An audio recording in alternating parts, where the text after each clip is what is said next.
네, 반갑습니다. 원체 오랜만에 마이크를 잡으니까 많이 떨리네요. 우리 고향은 경북 봉화로서 엄청나게 춥습니다. 또 엄청나게 더워요. 그래가지고 제가 이 호두나무에 종사한 지는 한 20년 되는데 어제 곰곰이 집에서 생각을 해봤습니다. 어떻게 이 강의 아닌 강의를 할까라고 하는 데 대해서 나름대로 책도 많이 찾아보고 또 인터넷도 많이 뒤져가지고 좋은 말도 많고 전문적인 용어도 많고 어려운 용어도 많았는데 오늘 또 와서 들어보니까 현장에 와서 직접 보니까 이 분위기는 아니다. 직접 피부에 와닿는 얘기 또 평소에 느끼고 생각하고 절실했던 얘기를 경험을 바탕으로 실제 생활 속에서 체험한 것을 여러분에게 전하는 것이 여러분에게 이 바쁜 때도 오신 여러분에게도 득이 될 것이고 저도 보람이 더 있겠다. 그래서 와서 완전히 저희 멘트를 완전히 바꿔버렸습니다. 멋있는 말은 다 빼고 여러분들에게 실질적인 도움이 되는 체감온도에 맞는 얘기만 오늘 하도록 하겠습니다. 그러나 제가 이런 자리가 자주 있는 것은 아니니까 마이크를 아무 때나 잡지는 않지 않습니까? 그래서 먼저 인사를 먼저 좀 드리겠습니다.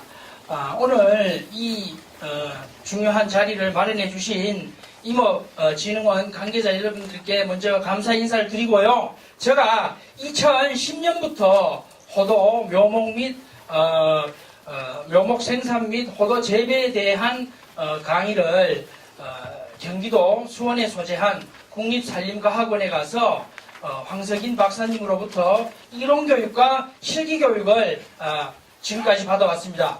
언제나 친절하게 답변해 주시고 몰라서 전화로 문의하면은 항상 친절하게 답변해 주시는 황석인 교수님께 가슴에서 우러나는 진심의 인사를 먼저 드립니다.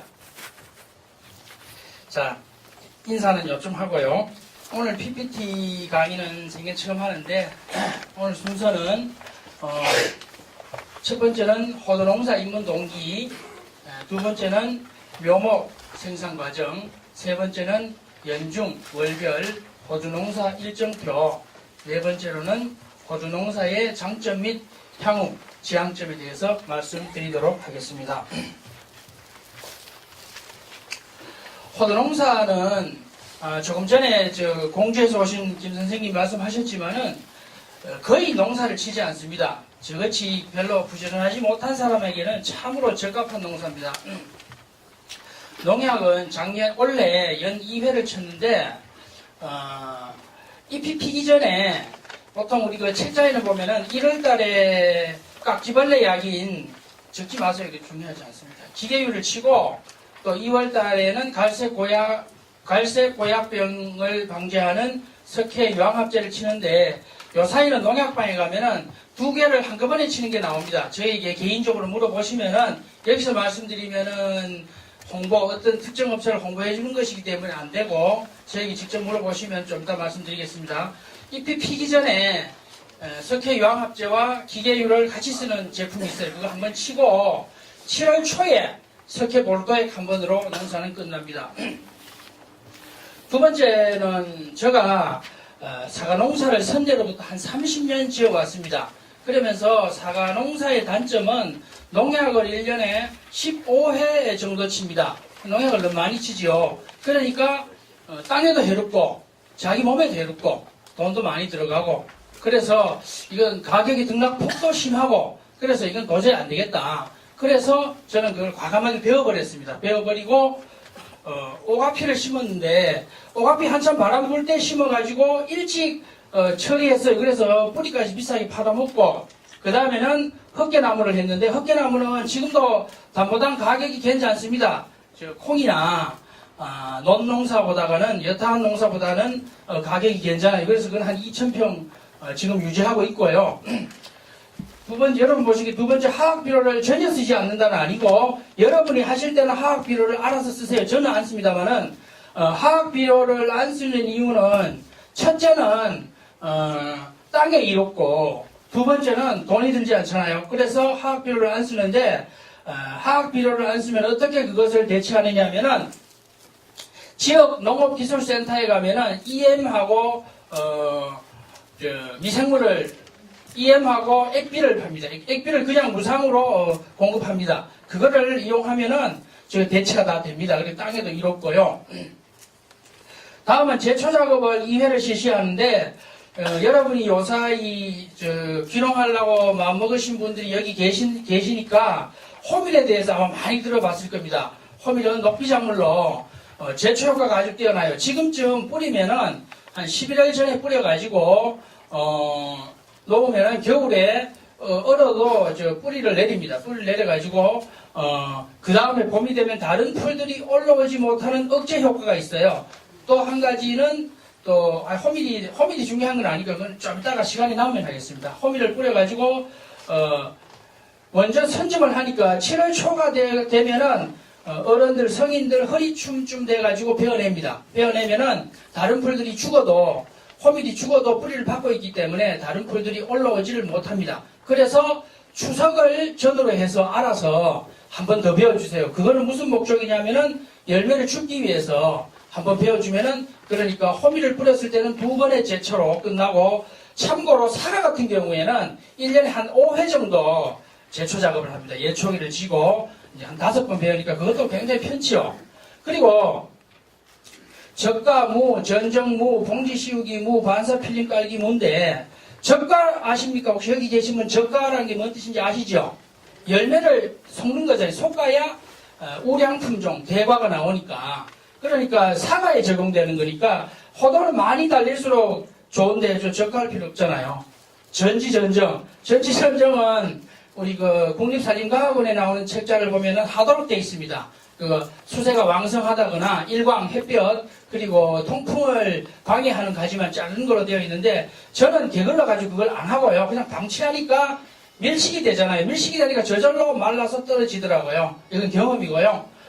그 다음에는 봉지 씌우기. 저거는 여름 사과에 해당되는 건데 저거는 이제 우리는 봉지 씌울 일이 전혀 없고요. 보도는 반사 필립 깔리는 사과의 부사에 해당되는데 이걸 깔아줘야 당도와 색깔을 좋게 하기 때문에 까는데 우리는 깔 필요가 없고요. 투자비가 적게 든다. 우리 사과 같은 경우에는 한 10아르당, 10액당 한 150만 원 드는데 우리 호도 같은 경우에는 20만 원 이하로 든다. 참고로 알아주시고요.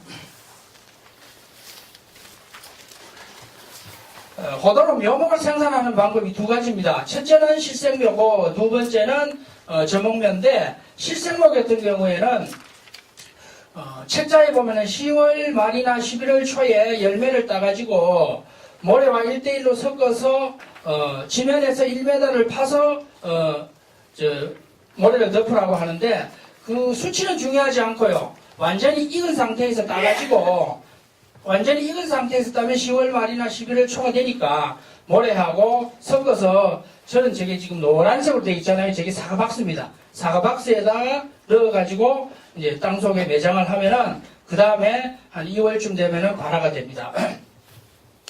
지금 저거는 실생묘인데 뭐냐면은 호도가 아니고 가래입니다. 이거는 가래도 그렇고 호도도 그렇고 하는 방법은 동일해서 가래를 원래는 호도를 넣어야 됩니다. 두 번째는 식재할 밭에는 적당량의 거름을 살포 후 로타리 친다. 이거는 무슨 얘기냐 하면은 한번 심으면은 우리 책자에는 보면은 이식을 하게 되어 있는데 저는 이식을 하지 않기 때문에 처음에 아예 다 클 때까지의 거름을 주기 때문에 저렇게 표기를 했고요. 세 번째는 골을 짓고 비닐을 피복한다. 이것은 다른 여타한 고추나 콩과 마찬가지고요. 그리고 이듬해 봄에 열매를 묻는다. 모든 열매는 흙을 3배로 덮어줘야 됩니다. 그래야 굵게 올라오고 잘 큽니다. 다섯 번째는 7월 이전에 액비를 250배 희석 반주해야 된다. 이거는 조금 전에 말씀드렸던 화학비료를 사용하지 않는 사람들은 지역 농업기술센터를 잘 이용해서 액비를 받아와서 살포하시고요. 예방 차원에서 탄저병 약을 15일 간격으로 2, 3회 살포한다. 이것은 탄저병 약은 싼 거 농약방에 가서 사시면 되고요. 7번째, 낙엽 직후 이식하여 가식한 후 뿌리 위에 왕개를 덮는다. 저 왕개를 왜 덮냐면 왕개는 보온 효과가 있습니다. 그래서 왕개를 덮게 되는 것입니다. 묘목 키우는 요령.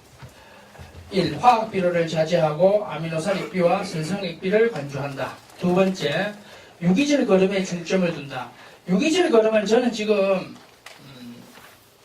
유박을 사용하고 있는데 사실 유박이 좀 비싸요. 그래가지고 올해부터는 왕겨하고 개분하고 섞어가지고 직접 조제하고 있습니다. 그 왕겨라든가 수피라든가 톱밥 같은 경우에는 이 탄질 비율이라고 하는데 탄소가 25 내지 35가 되고요. 질소가 1이 됩니다. 질소는 뭐 개분이라든가 꿀톱이라든가 혈분 이런 것이 좋아요. 세 번째, 깍지벌레의 피해를 막는다. 호도는 병충은 깍지벌레가 가장 무섭고요. 균은 제일 무서운 게 탄저병입니다. 호도는 탄저병과의 싸움이다 해도 과언이 아닙니다. 제초 방법은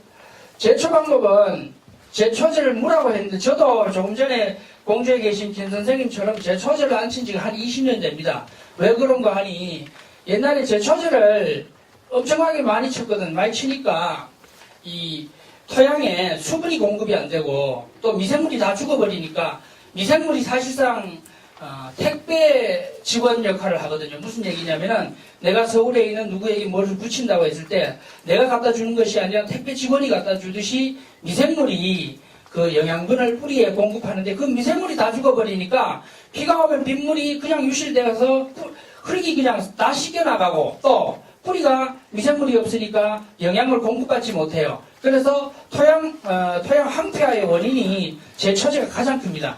제초 방법 두 번째 왕겨살포는 왕겨를 뿌려버리면은 제초 효과로는 최고로 좋습니다. 풀이 올라오지 않고요. 네, 왕겨의 효능으로는 1번 대비의 효능. 저거는 조금 전에 말씀드렸듯이 탄소 이게 왕겨가 탄소 역할을 하니까 탄소 한 25나 35대 질소 1로 하시면 되고 보온의 효과. 여러분 지금 저 보고 계시는 사진 중에 조그마한 나무가 하나 있죠. 저 나무가 몇 년 된 것 같습니까? 작년 봄에 심은 건데 겨울을 잘 났어요. 그래서 잘 커요. 그러니까 저 보온 효과가 상당히 좋다. 얼어 죽지 않고. 세 번째는 토양 유실을 방지한다. 경사가 진 밭에는 왕겨를 뿌리게 되면은 흙이 깎여 내려가지 않고 그 다음에 봄에 보면은 방성균이라고 이렇게 흙 바로 위에 부분을 보면은 하얗게 곰팡이 같은 것이 피는데 그것이 방성균인데 방성균은 어디 가면 가장 잘 알게 되냐면은 우리가 매주할 때 하얗게 뜨지 않습니까? 그게 방성균입니다. 세 번째는 토양유실 방지, 네 번째는 잡초 성장을 억제한다. 전목묘 생산 방법. 11월 전에 가래 열매를 노천 매장한다. 조금 전에 말씀드렸고요. 2월 전에 접수를 채취하고 접수는 오래된 것은 좋지 않고 1년생까지가 가장 좋습니다. 접수를 보관할 때는 냉장고에 보관하는데 2도에서 4도 그리고 가래 대목에다가 우량호도를 접목한다. 습도는 80에서 90%, 온도는 20도에서 30도 미만으로 해서 저 밑에 보이는 사진 있지 않습니까? 여러분 보시고 우측 하단에 저 사진이 첫 해에 제가 묘목을 2010년에 성공하고 2011년에 만든 겁니다.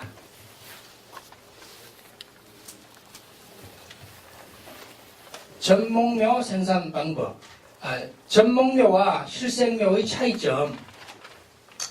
조금 전에 말씀드렸지만 실생묘는 호도 열매를 땅에 묻어서 거기서 올라온 거고요. 전목묘는 가래 대목에다가 호도 접수를 붙인 겁니다. 간단히 보시면은 실생묘와 전목묘의 구분을 하면은 실생묘는 수명이 한 100년 된다.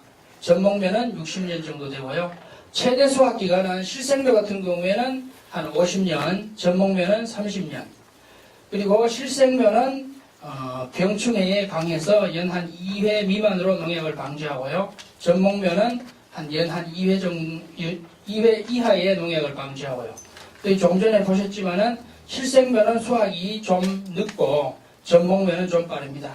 그리고 여러분 보시기에 왼쪽에 있는 사진은 제가 작년에 과일 산업대전에서 1등 했는 사진이고 30년 된 우리 호도나무인데 한 나무에 한 30kg씩 답니다. 15년 된 호도나무인데 한 30kg씩 답니다.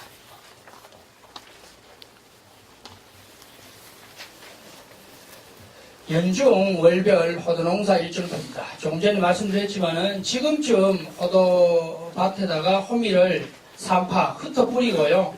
10월 달에는 가래와 호두 열매를 노출 매장을 하고 또 10월 달에 퇴비를 살포하고 1월이나 2월에는 접수 채취를 하고 3월에는 3월 전에 잎이 나오기 전에 석회 유황합제와 기계유를 넣고요.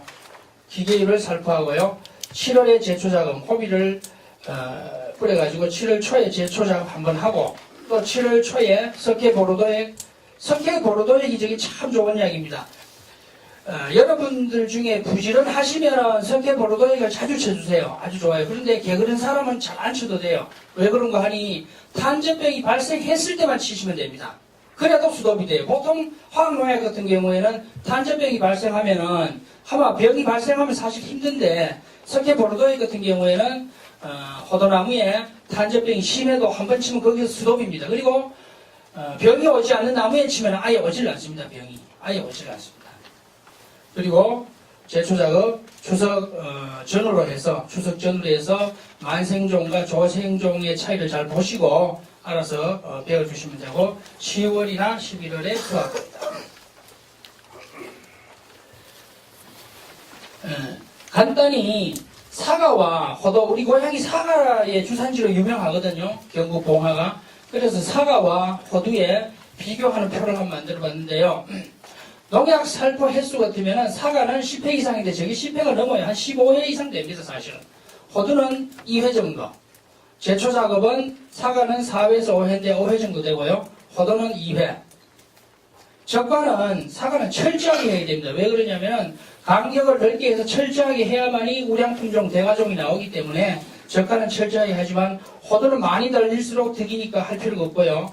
전지전정은 사과는 또 철저하게 합니다. 그러나 호두는 경우에 따라서 만약에 수세가 너무 세가지고 일광과 통풍을 방해한다면 그때 배워줍니다.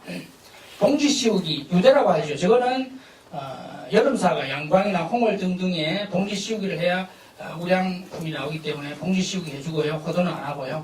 반사 필름, 은박지는 후지라고 하는 저 나무 밑에 깔아주는데 저걸 깔아야 당도가 높아지고 착색이 잘 됩니다.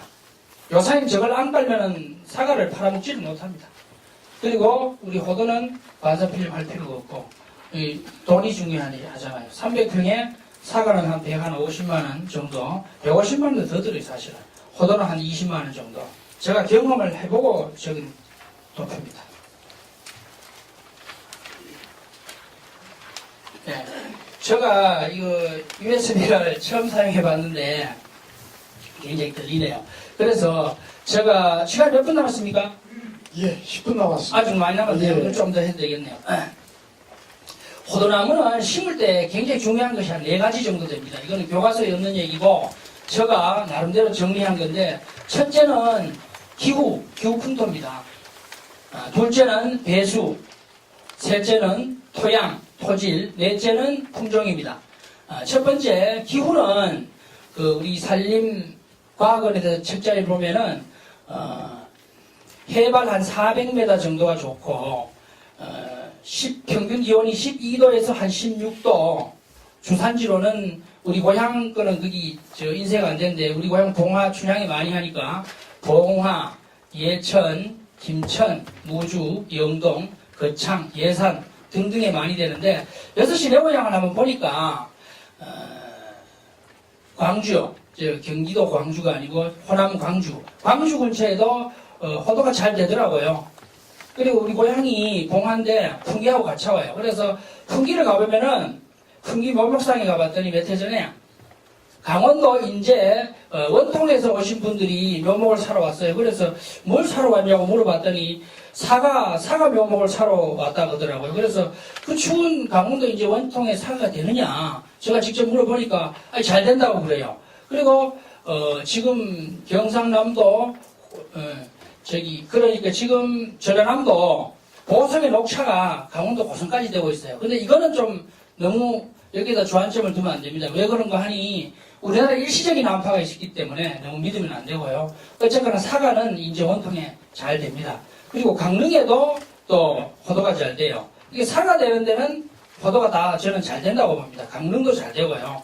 그래서 지금 포도 같은 경우에는 제가 USB를 잘 할 줄 몰라가지고 쓸 게 많은데 할 줄 몰라가지고 조금 전에 말씀드렸지만 제가 사과나무를 베어낸 이유가 가격의 등락폭이 너무 심하다. 이런데 호도 같은 경우에는 4만 원 이하는 받지 않습니다. 키로에. 그러니까 여기 단위 면적당은 가장 높은 수익을 자랑하는 것이 호도입니다. 그 공주에 계시는 우리 김 사장님 계시지만 밤도 많이 심으시고요. 예. 그리고 아주 많은데요.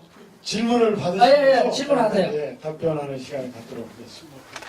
경기도의 수도 재배가 가능합니다. 경기도? 경기도 양평이 되게 추운 걸로 아는데 저는 그래 제가 생각하기에는 될 줄 알아요. 왜 그런가 하니 동화 같은 경우는 여러분은 되게 추운 것만 알잖아요. 우리나라 제일 춥죠. 작년에 보니까 영하 한 30도 내려가니까 양평이 30도 안 내려가잖아요. 거의 기후가 비슷할 겁니다. 될 겁니다. 경기도 어디입니까? 파주가 양평하고 기후가 어떻게 되나요? 한 영하 30도 내려갑니까? 그럼 돼. 그럼 되게 추운 날 레이크 씌우면 돼요, 레이크. 레이크는 뻥이 많아요, 그 대신 단점이. 사람도 뻥이 많으면 한쪽은 뻥이 많아요. 속이 텅텅 빈 게 많아요. 예, 다음 질문. 가능하면 저희가 지금 녹화를 뜨고 있기 때문에 마이크를 사용해 주십시오. 질문 시에도. 포도 껍질을 이용하는 방법 어떻게 활용을 하시나요? 아, 염색. 아니, 포도 껍질을 그 청피 말입니다. 예. 청피는 염색한다고 많이 가져가는데 저는 그건 잘 모르겠습니다. 염색하는데 지금 제주도의 특산 제주도의 지역 꽃 중에 감 가지고 옷을 만들지 않습니까? 그거보다 낫다고 하대요. 염색으로는. 예, 다음 질문 손 들고 해주십시오. 예, 앞에. 올 봄에 올 여름에 특히 이제 갈색 매미충인가 그게 굉장히 나무에 많이 붙는데 그건 어떻게 관리를 해야 됩니까? 그래서 그게 어떤 피해를 주는지. 저는 구체적인 거 이름은 잘 모르는데 거의 저는 호도 농사를 짓는데 1년에 약을 많이 치지 않아요. 그런데 오면은 스미치오 이거 특정 회사 이름을 대면 안 되는데 스미치온 살펴하면 됩니다. 스미치온 좀 진하게 치세요. 예. 청설모를 네. 어떻게 청설모는 우리 고향에는 원래 별로 없더라고요. 근데 뭐 청설모 방지하는 데는 뭐 폐그물도 덮고 거리를 멀리 해가지고 청설모는 어떤 띠틀 운동처럼 뭐를 밟고 가야 되잖아요. 그 거리를 넓게 해가지고 또 가지도 또 높이 해가지고 함석을 씌운다든가 하는 방법이 그리고 목채기 이용하는 방법도 있고 그렇게 어려운 건 아닙니다. 네, 다음 뒤에 묘목 생산이 그러니까 구체적으로 시작을 몇 월 달부터 몇 월 달까지 끝나시는 거예요? 묘목 생산은 노천 매장을 지금 해야죠. 노천 매장을 지금 해가지고 3월 되면은 싹이 올라오면은 그걸 이제 봄밭에 이식해도 되고 그렇습니다. 그 간단합니다. 이런 건 아닙니다.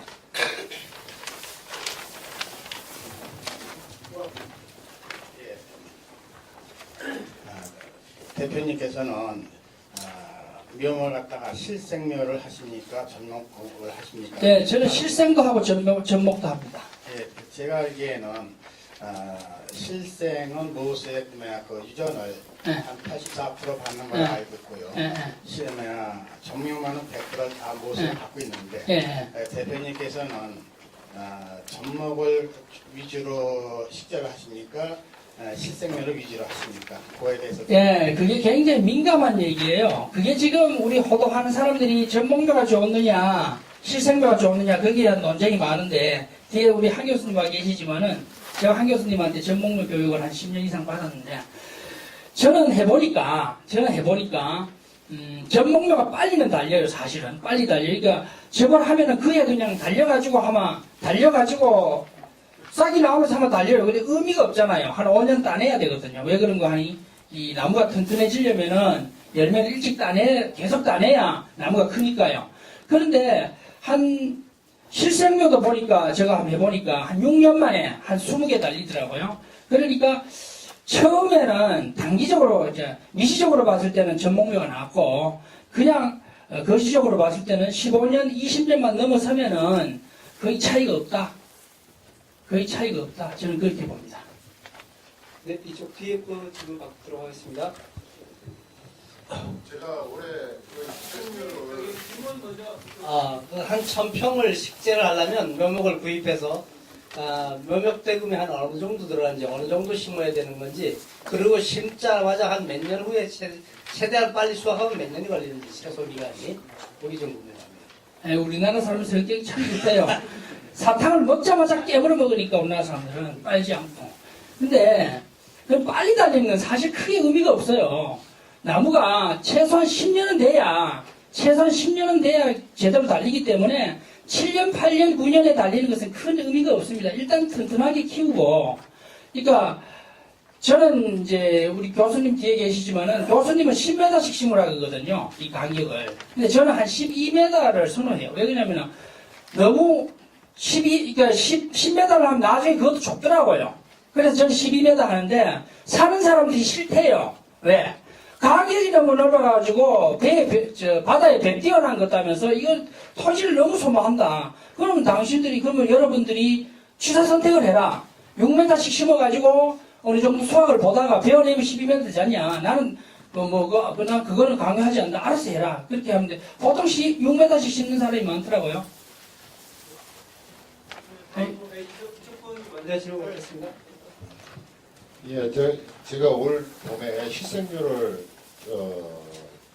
식재를 했거든요. 근데 그 같은 동료가 그 천목묘를 식재를 했고 지금 말씀하셨던 대로 올해 초에 벌써 착화가 됐어요. 의미 없습니다. 별로. 근데 너무 그 식생묘하고 천목묘하고 병충해 차이가 너무나 심해가지고 아니 직접 해보시니까 어느 게 병충해 덜 없습니까? 식생묘가 그 병충해는 없습니다. 그렇죠. 네, 맞습니다. 이게 사실입니다. 거의 한 70% 정도를 네. 그 전목묘는 지금 그 잘라냈거든요. 그게 이제 식생묘에 그런 차이가 좀 있어요. 있는데 약을 2번만 치면 돼요, 그것도. 그래요? 네, 전목묘도 약을 2번 좀 전에 말씀드렸지만 기계유하고 황하고 썩어치는 거 한 개 하고 예. 석회 보르도에 쳐버리면 탄저병과 이 싸움이거든요. 탄저병 수독됩니다. 와도 수독이고 쳐버리면 병이 안았을 때 치면은 아예 오지를 않습니다. 제가 경험해보고 석회 보르도액을 쳐보니까 그렇게 좋더라고요. 값은 비싸요. 한 500리터에 한 10,000원짜리 되니까 한 10,000원 정도 들어가니까. 마지막 질문 받고 제가 잠깐만 예. 질문을 떠나서 잠깐만 얘기도 하겠습니다. 마지막 질문. 예. 마지막 질문. 예. 한 농장에 저 같은 경우는 꽤 크게 이렇게 준비를 하고 있는 중인데 그 품종을 네. 몇 가지를 선택하는 예. 됐습니다. 저 빨리 말씀드릴게요. 빨리 말씀드릴게요. 품종은 지금 여기가 어디입니까, 여러분?